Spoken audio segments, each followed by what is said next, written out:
Bonjour mes élèves, comment allez-vous? Dans cette vidéo, nous allons apprendre la différence entre les deux mélanges, homogènes et hétérogènes.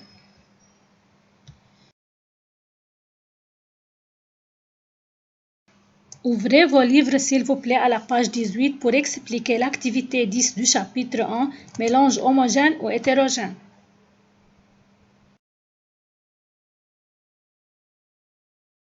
Mélange homogène. Regardez avec moi cette expérience. On ajoute un peu de sel à ce tube à essai contenant de l'eau. Le sel se précipite au fond du tube. On agite le tube et voilà après l'agitation du tube comment le sel se disparaît. Il se dissout dans l'eau. Qu'est-ce que vous voyez ici? Vous avez un mélange formé d'une seule phase. Donc, un mélange homogène est constitué d'une seule phase. Mélange hétérogène. Passons maintenant à la deuxième expérience. On verse de l'huile dans le tube à essai contenant de l'eau. Regardez maintenant ce qui se passe. L'huile flotte à la surface de l'eau. On agite bien le tube. Qu'est-ce que vous voyez ici? Vous avez un mélange formé de deux phases, l'eau et l'huile.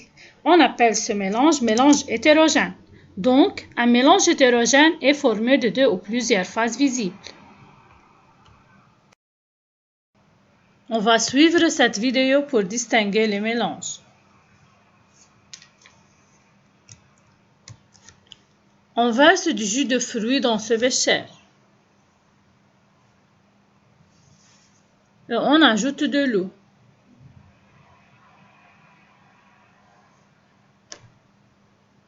On va faire de même avec du lait écrémé. حليب مسحوب منه الدسم.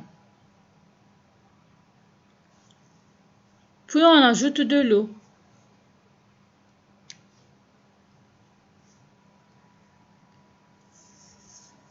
On verse de l'huile dans ce bécher.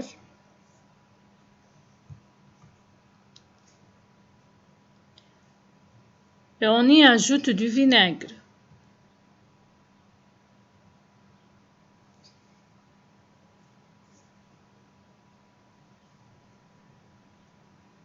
On verse du sirop de menthe شراب النعناع.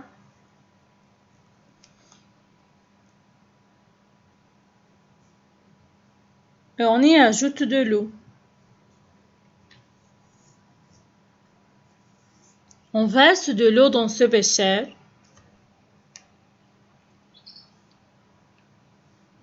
Et on ajoute une spatule de poivre, الفلفل.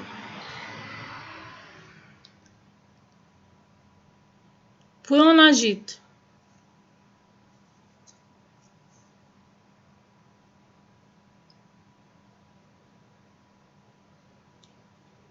Et enfin, dans le dernier bécher, on verse de l'eau.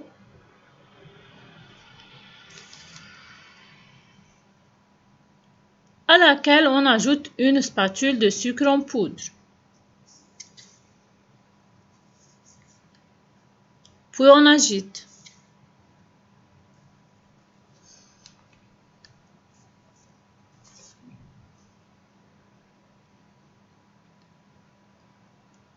On laisse reposer quelques minutes.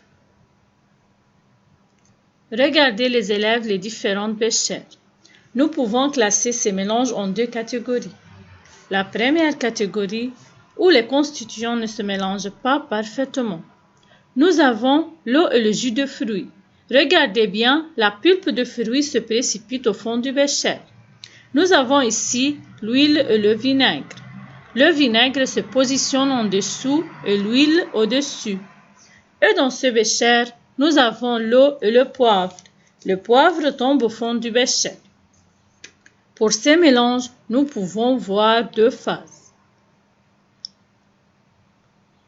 Regardez la deuxième catégorie de mélange, où les constituants se mélangent parfaitement. Nous avons l'eau et le lait, l'eau et le sirop, et l'eau et le sucre. Pour ces mélanges, nous n'observons qu'une seule phase.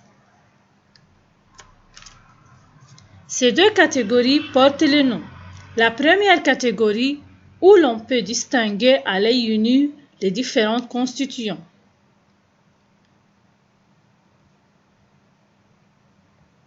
Se nomme alors mélange hétérogène. La deuxième catégorie, où l'on ne peut pas distinguer à l'œil nu les différents constituants, se nomme alors des mélanges homogènes.